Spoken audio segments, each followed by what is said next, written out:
मैं आरडी भारती और आप देख रहे हैं बिहारी सुल्तान। बिहारी सुल्तान चैनल आपके लिए सटीक और बिल्कुल कंफर्म खबरें लेकर प्रस्तुत होती है। अगर आप हमारे चैनल पर आ ही गए हैं तो 5 मिनट रुककर पूरा वीडियो को समझ लीजिए। पूरा पॉलिटिकल एनालिसिस है और इसमें मैं आपको बताने वाला हूं कि बहुजन समाज पार्टी बिल्कुल नए शक्ल के साथ और नए नए लोगों के साथ काफ़ी मजबूत हो रही है। आज यहाँ एक इतिहास भी बताना जरूरी है, क्योंकि कहा जाता है कि ये रतन टाटा जी का शब्द है कि धीमी सफलता चरित्र का निर्माण करती है और जो तेज सफलता है वो अहंकार लेकर आती है। बहुजन समाज पार्टी 1980 से चली हुई है। 1984 में तो ये बन ही गई थी। कुल मिलाकर 40-45 साल का सफर है और बहन मायावती जी ने एन मौके पर हर जगह ये साबित किया है कि बहुजन समाज के लिए वो समर्पित हैं। हर मुद्दे वो उठाने को तैयार रहती हैं और देश के जो सर्वाधिक शोषित एवं वंचित समाज है SC ST वर्ग, उसके लिए अगर कोई चिंतित है तो वो बहन मायावती जी है। आप हमारे चैनल को आर्थिक सहयोग भी दे सकते हैं। QR कोड और फोन पे नंबर हमने डाल दिया है। सबसे पहले मैं आपको बता दूं, बिहार विधानसभा के चुनाव में बहुत सारी पार्टियां ऐसी है जिसकी शक्ल सूरत जो है अम्बेडकरवादी वाली होती है, नीला गमछा नीला झंडा, और विरोध उनका होता है वर्तमान शासन का बिहार। लेकिन शक्ल वो बनाकर रखते हैं बहुजन समाज पार्टी से मिलता जुलता, जबकि बहुजन समाज पार्टी कल भी सरकार का विरोध कर रही थी, आज भी विरोध कर रही है। और बहुजन समाज पार्टी में वे तमाम अनुभवी नेता जुड़ रहे हैं जो कल तक किसी अन्य पार्टी में थे। मैं आपको सूत्रों के हवाले से बता रहा हूं कि आजम खान जो समाजवादी पार्टी के एक बड़े नाम थे, उत्तर प्रदेश के बड़े नेता रह चुके हैं, आजम खान की पत्नी अगर बसपा कार्यालय आती जाती है तो इसका क्या संकेत है? सपा के बड़े बड़े नेता बसपा के साथ जुड़ रहे हैं। इसका मतलब क्या उनको ये समझ में आ गया है कि 2027 में बसपा उत्तर प्रदेश में शासन में आ रही है? रही बात ये कि अगर 9 अक्टूबर को बहुत बड़ी भीड़, बहुत बड़ा जो है जनसैलाब लखनऊ में आने वाला है और मान्यवर काशी राम जी के सभा स्थल पर बाकायदा ड्यूटी दे रहे हैं बसपा के बड़े बड़े नेता, सतीश चंद्र मिश्रा जी खड़े होकर ड्यूटी दे रहे हैं और जो वहाँ पे विश्वनाथ पाल है प्रदेश अध्यक्ष, सबके सब बिल्कुल खड़े होकर ड्यूटी दे रहे हैं, मुआयना कर रहे हैं कि 9 अक्टूबर की जो है रैली, बहुत बड़ी रैली होनी चाहिए। बहुजन समाज से बहुत सारे लोग ये इसको महाकुंभ कह रहे हैं, तरह तरह के नाम दे रहे हैं, लेकिन बसपा के कुछ दिग्गज नेता आज भी लखनऊ को छोड़कर बिहार के मुजफ्फरपुर में, बिहार के प्रत्येक जिले में वो घूम रहे हैं, लोगों को जोड़ रहे हैं। जो सर्व समाज जोड़ने वाली यात्रा है, सर्वजन हिताय, ये नारा देकर सभी को जोड़ रहे हैं। राजनीति में कहा जाता है कि ध्रुवीकरण करके सत्ता प्राप्त करना एक स्वभाव सा हो गया है 15-20 सालों से। इसमें सबसे आगे भाजपा है। वो धार्मिक ध्रुवीकरण करती है, हिंदू मुसलमान करके लोगों को, समाज को बांट देना और उससे जो वोट आता है उससे वो सत्ता प्राप्त करती है। लेकिन बहन मायावती जी सभी को जोड़ रहे हैं, अल्पसंख्यकों को भी जोड़ रहे हैं, सर्व समाज के लोगों को जोड़ रहे हैं। ये कहते सर्व समाज है, लेकिन मैं आपको बता दूं कि बिहार के अंदर बसपा का अगला जो निशाना है, सवर्णों को जोड़कर पार्टी को मजबूत कर ले। वो जानते हैं ये सवर्णों की सवारी करके हम सत्ता तक पहुंच सकते हैं और उसी हिसाब से वो जुड़ भी रहे, क्योंकि राजद कांग्रेस को SC ST OBC माइनॉरिटीज और ये संविधान हाथ में लेकर चलने का एक चलन सा हो गया है। वो सोचते हैं ऐसा करके हमें वोट मिल जाएगा, लेकिन OBC समाज काफी जागरूक हैं। आप ज्यादा देर मूर्ख नहीं बना सकते। ओबीसी का ही शासन है पिछले 35 सालों से। आकाश आनंद यही तो सवाल करते हैं कि 15 साल लालू प्रसाद यादव का राज, 20 साल से नीतीश कुमार का राज, यानी 35 साल, फिर भी आपका बुरा हाल। तो आप किस पर विश्वास करेंगे? कहने का मतलब यह है कि जाति कोई फैक्टर नहीं है। आप पार्टी को देखिए, जाति को छोड़कर आप पार्टी ज्वाइन कीजिए। और बसपा कोई ओबीसी से अलग नहीं है।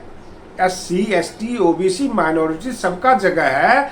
हम नफरती भाषण नहीं देते, हम किसी से नफरत नहीं करते हैं, और नफरत फैलाकर आपके भावनाओं के साथ हम नहीं खेलते, हम सबको जोड़कर चलते हैं। बहन मायावती जी एक अनुभवी नेता है, और उनके छत्र छाया में जो भी लोग बिहार में चुनाव जीतेंगे वही फैसला लेंगे जो बहन मायावती जी उन्हें बताएंगी, जिस तरह से गाइड करेंगी।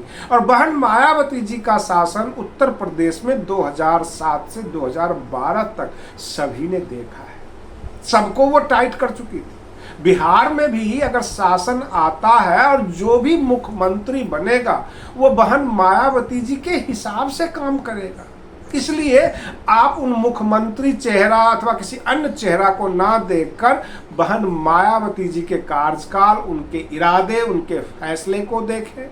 ये कहना है बसपा के नेताओं का। अब सवाल ये उठता है कि कांग्रेस में राहुल गांधी जी, वो भी काफी परेशान हैं, और उनको भी महागठबंधन में उतनी अच्छी सीटें नहीं मिल पा रही है। बहुत तरफ से संकेत आ जाते हैं तो अकेले चुनाव लड़ेगी कांग्रेस।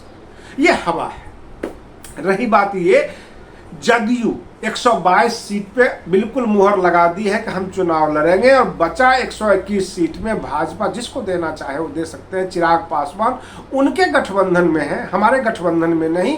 तो एनडीए में भी कमोबेश यही हाल है। लेकिन बहुजन समाज पार्टी स्वतंत्र रूप से अपने मिशन के साथ, अपने महापुरुषों के जो भी बताए हुए रास्ते हैं उनके साथ, और सबको जोड़ते हुए बगैर नफरती भाषण का, इस तरह से जो इनका जनाधार बढ़ रहा है, जो जमावड़ा बढ़ रहा है, लोगों का जन सैलाब बढ़ रहा है। आकाश आनंद जी को तो कुछ लोग देखने आते हैं, पहली बार देख रहे हैं, कुछ लोग सुनने आते हैं, और बहुत सारे लोग बसपा ज्वाइन करने आ रहे हैं। उधर से कमोबेश यूपी से खबर आ जाती है कि जो है पूर्व नेता आजम खान बसपा ज्वाइन कर रहे हैं, जो सिद्दीकी साहब हैं वो ज्वाइन कर रहे हैं, उधर स्वामी प्रसाद मौर्य ज्वाइन कर रहे हैं। यानी पुराने बसपाई और कुछ सपाई सब के सब बसपा ज्वाइन कर रहे हैं। तो ऐसे में अगर बसपा की शक्ल सूरत लेकर, उनका नीला झंडा, पताका, गमछा वगैरह लेकर अगर कोई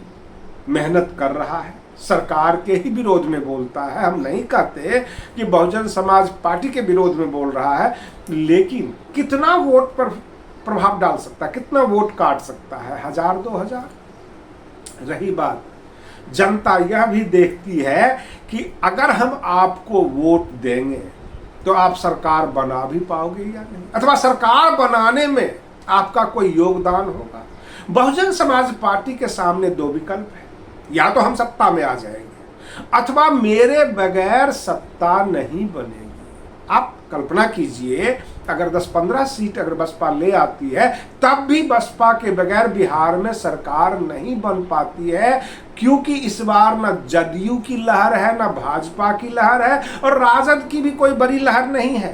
कांग्रेस भी कोई कमाल नहीं कर रही है। वोट चोरी का आरोप लगाना, वोट अधिकार यात्रा केवल सड़कों तक और नेताओं के बीच में है, पत्रकारों के बीच में है, आम जनता के बीच में इसका कोई फैक्टर नहीं है। सब के सब अपने अपने काम धंधे में लगे हुए हैं।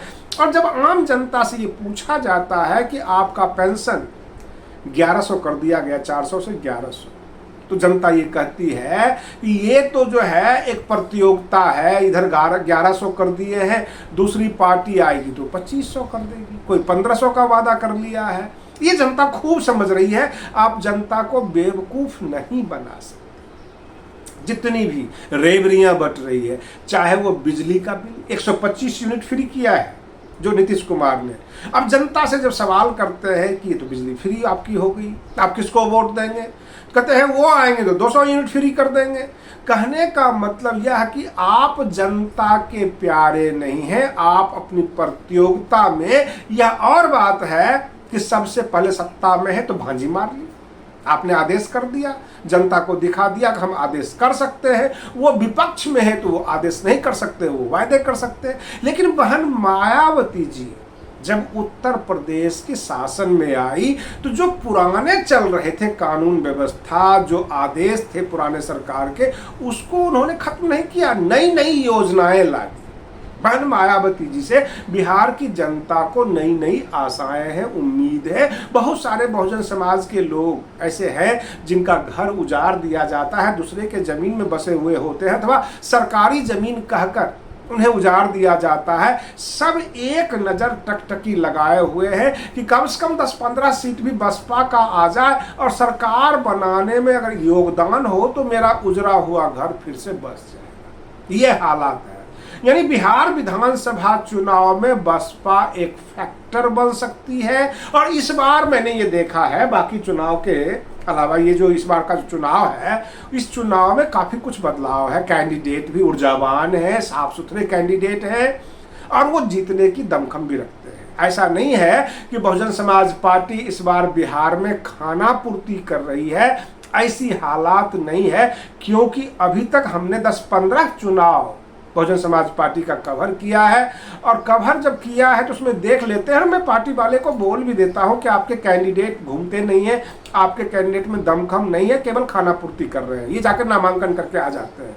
लेकिन इस बार बिहार विधानसभा चुनाव में नामांकन करने वाले नहीं बल्कि पसीना बहाने वाले कैंडिडेट हैं और दूसरे कैंडिडेट यानी विरोधी दल को धूल चटाने वाले कैंडिडेट उतरे हैं। आपको मैं बता दूं, चैनपुर विधानसभा में किसी को चैन नहीं है, परेशान है बसपा को लेकर। रामगढ़ सीट पर सबके सब बसपा को लेकर परेशान है। और पूरे बिहार की बात बता रहा हूं, हर कोई बसपा को ध्यान में रखकर तैयारी करता है। भले ही बिकाऊ मीडिया, गोदी मीडिया बसपा की खबरें ना दे रही हो, बसपा की जहां जहां भीड़ लगता है, जहां जहां इनके कैंडिडेट होते हैं, बहुजन समाज के लोग होते हैं, तो कैमरे पे हाथ रख के और आगे बढ़ जाए, ये इनका अपना जो है दोहरापन हो सकता है।